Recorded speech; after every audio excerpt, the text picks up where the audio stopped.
நியூசிலாந்துக்கு எதிரான முதல் டி20 மேட்ச். இந்திய அணி ஆடிய விண்ணை பிளந்த மரண ஆட்டம். தாறுமாறாக குவிந்த சிக்சர் மலை. மிரண்டு போன ஒட்டுமொத்த கிரிக்கெட் ரசிகர்கள். அதாவது இந்தியா நியூசிலாந்து அணிகளுக்கு எதிரான முதல் டி20 போட்டி இன்றைய தினம் தொடங்கியது. இந்த இரு அணிகளுக்கு எதிராக 3 ஒருநாள் போட்டிகள், அதனைத் தொடர்ந்து 5 டி20 போட்டிகள் என 2 தொடர்கள் நடைபெற்று வருகிறது. இதில் ஏற்கனவே 3 ஒருநாள் போட்டிகள் கொண்ட தொடர் முடிவடைந்துவிட்டது. அந்த தொடரில் 2 போட்டிகளில் நியூசிலாந்து அணியும் 1 போட்டியில் இந்திய அணியும் வெற்றி பெற்றதால் இந்த ஒருநாள் தொடரை நியூசிலாந்து அணி கைப்பற்றியிருந்தது. இப்போது அதனைத் தொடர்ந்து 5 டி20 போட்டிகள் கொண்ட தொடர் தொடங்கியிருக்கிறது. இதில் முதல் போட்டி இன்றைய தினம் தொடங்கியது. இன்று இரவு 7 மணி அளவில் நாக்பூர் நகரில் வைத்து தொடங்கிய இந்த போட்டியில் டாஸை வென்ற நியூசிலாந்து அணி முதலில் பந்து வீசுவதாக முடிவு செய்திருந்தது. இந்த முடிவு என்பது இந்திய அணிக்கு மிக மிக சாதகமாகவும் மாறியது. அவங்க இந்த போட்டி தொடங்கி முதலில் பேட்டிங் செய்ய களமிறங்கிய இந்திய அணியில் ஓப்பனிங்கில் சஞ்சு சாம்சனும் அபிஷேக் சர்மாவும் களமிறங்கினார்கள். இதில் சஞ்சு சாம்சன் 7 பந்துகளை எதிர்கொண்டு அதில் 2 பவுண்டரிகளை அடித்து அதிரடியாக தொடங்கினாலும் 10 ரன்கள் எடுத்திருந்த போது இவரது விக்கெட்டை இழந்தார். இவரைத் தொடர்ந்து ஒன் டவுன் இறங்கிய இசான் கிசான் வெறும் 8 ரன்களில் இவரும் விக்கெட்டை இழந்தார். அதற்கு பிறகு இந்திய கேப்டன் சூரியகுமார் யாதவ் பேட்டிங் செய்ய களமிறங்கி இவரும் அபிஷேக் சர்மாவும் சூப்பரான பார்ட்னர்ஷிப்பை அமைத்து கொடுக்க, அதுவும் அதிரடியான பார்ட்னர்ஷிப்புங்க. அது மட்டும் இல்லாமல் இதில் அபிஷேக் சர்மாவின் அதிரடி என்பது நினைத்து பார்க்க முடியாத அளவுக்கு கொடூரத்தனமாகவே இருந்தது. வெறும் 35 பந்துகளை எதிர்கொண்ட இவர் 8 சிக்சர்கள் மற்றும் 5 பவுண்டரிகள் என அடித்து மொத்தமாக 84 ரன்கள் வரை குவித்து மிரட்டலான ஆட்டத்தை வெளிப்படுத்தியிருந்தார் அபிஷேக் சர்மா. பின்னர் 84 ரன்கள் எடுத்து இவரது விக்கெட்டை இழக்க, அதாவது அதிரடியாக விளையாடிய இவர் விரைவில் சதம் எடுப்பார் என்று நினைத்த போது 84 ரன்னில் விக்கெட்டை இழந்து ஏமாற்றம் அளித்தார். இருந்தாலும் இவரது இந்த ஒரு உச்சகட்ட அதிரடி என்பது இந்திய அணிக்கு மிகப்பெரிய இலக்கை நிர்ணயிக்க உதவியது. சூரியகுமார் யாதவும் 32 ரன்கள் எடுத்திருந்த போது இவரது விக்கெட்டை இழக்க, இதற்கு பிறகு ஹார்திக் பாண்டியா களமிறங்கி சிறிய இன்னிங்ஸ் விளையாடினாலும் அதிரடியாக விளையாடி 25 ரன்கள் வரை குவித்து கொடுத்தார். இவர்கள் அனைவரையும் தூக்கி சாப்பிடுவது போல கடைசியில் பேட்டிங் செய்ய களமிறங்கிய நம்ம ரிங்கு சிங் நீண்ட இடைவெளிக்கு பிறகு இந்த போட்டியில் பழைய ஃபார்முக்கு திரும்பியிருந்தார். அதாவது ஒரு காலத்தில் ஐபிஎல்லில் கொல்கத்தா அணிக்காக களமிறங்கி கடைசி ஓவரில் 5 சிக்சர்கள் வரை விளாசியிருப்பார். அப்படி ஒரு ரிங்கு சிங்கை இன்றைய போட்டியில் மீண்டும் காண முடிந்தது.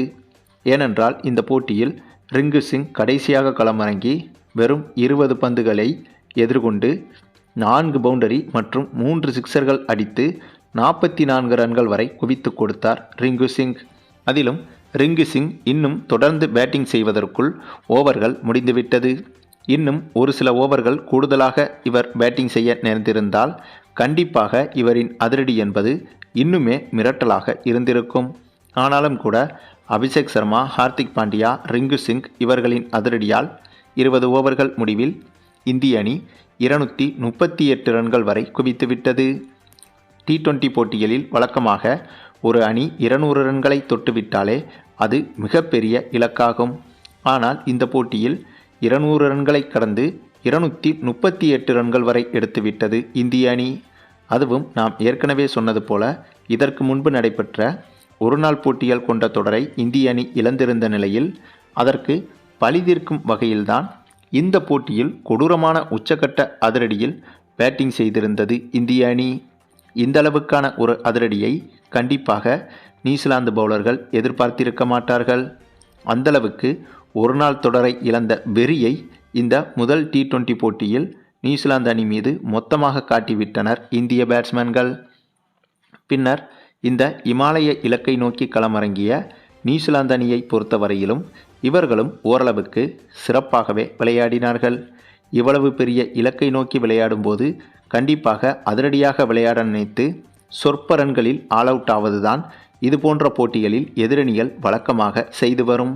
ஆனால் இந்த போட்டியில் நியூசிலாந்து அணி சீரான இடைவெளியில் விக்கெட்டுகளை இழந்தாலும் ஓரளவுக்கு விட்டு கொடுக்காமல் போராடித்தான் வந்தது.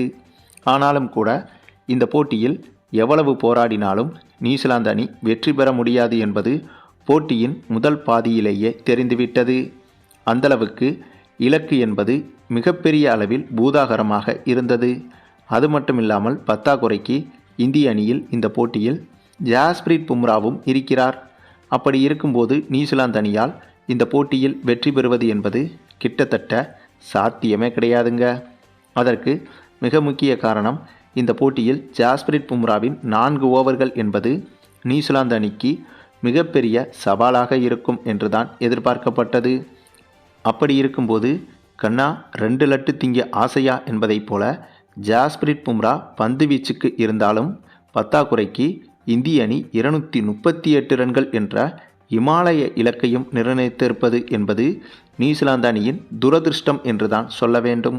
ஆக இந்த போட்டியில் கடைசி வரை போராடி பார்த்த நியூசிலாந்து அணி ஒரு கட்டத்தில் தோல்வியை தழுவியது. இந்த தோல்வி மூலமாக 5 T20 போட்டிகள் கொண்ட இந்த தொடரில் 1-0 என்ற கணக்கில் தற்போது இந்திய அணி முன்னிலையில் இருக்கிறது. மேலும் இந்த முதல் போட்டியில் இந்திய அணி வெற்றி பெற்றதை விட இந்திய அணி எப்படி வெற்றி பெற்றது என்பதுதான் பேசுபொருளாக மாறியிருக்கிறது. ஏனென்றால் மிகப்பெரிய இலக்கை நிர்ணயித்து நியூசிலாந்து அணியை துவம்சம் செய்திருக்கிறது இந்திய அணி. ஆகவே இந்த ஒரு வெற்றி என்பது ஒரு போட்டியின் வெற்றி மட்டுமே என்று கூட கருதக்கூடாது. ஏனென்றால் இவ்வளவு பெரிய வெற்றிக்கு பிறகு இந்திய அணி அடுத்த போட்டிகளில் மிகப்பெரிய பாசிட்டிவான மனநிலையில்தான் களமிறங்குவார்கள். அதே சமயம் இவ்வளவு பெரிய தோல்விக்கு பிறகு அடுத்தடுத்த போட்டிகளில் நியூசிலாந்து அணி கம்பேக் கொடுப்பது என்பது அவ்வளவு எளிதான விஷயமும் கிடையாது. ஆகவே கண்டிப்பாக நியூசிலாந்து அணி அடுத்து வரும் 4 போட்டிகளிலும் சிறப்பாக விளையாடும் என்பது மிகப்பெரிய கேள்விக்குறிதாங்க. ஆக மொத்தம் ஒரு நாள் தொடரை இழந்தாலும் இழந்தது, அதற்கு சேர்த்து மாத்து இந்த முதல் T20 போட்டியிலேயே மொத்தமாக நியூசிலாந்து அணியை சம்பவம் செய்துவிட்டது இந்திய அணி. அதுவும் இந்த தொடருக்கு பிறகு T20 உலகக்கோப்பை தொடரும் ஆரம்பிக்க இருக்கிறது. இதுபோன்ற சமயத்தில் ரிங்கு சிங், ஹார்திக் பாண்டியா உள்ளிட்டவர்கள் மீண்டும் வெறித்தனமான ஃபார்முக்கு திரும்பியிருப்பது இந்திய அணிக்கு கூடுதல் பலமாக மாறியிருக்கிறது. சரி, நீங்கள் சொல்லுங்கள், இந்த முதல் T20 போட்டியில் நியூசிலாந்து அணியை வீழ்த்தி இந்திய அணி பெற்ற இந்த அபாரமான வெற்றியை பற்றியும், குறிப்பாக இந்த போட்டியில் இந்திய அணியின் பேட்டிங்கை பற்றியும் நீங்கள் என்ன நினைக்கிறீங்கன்னு உங்களுடைய கருத்துக்களையும் கமெண்டில் தெரிவிங்க. மேலும் இந்த வீடியோ பிடிச்சிருந்தா லைக் பண்ணுங்கள், மற்ற அனைவருக்கும் ஷேர் பண்ணுங்கள், மறக்காமல் நம்ம சேனலை சப்ஸ்கிரைப் பண்ணுங்கள்.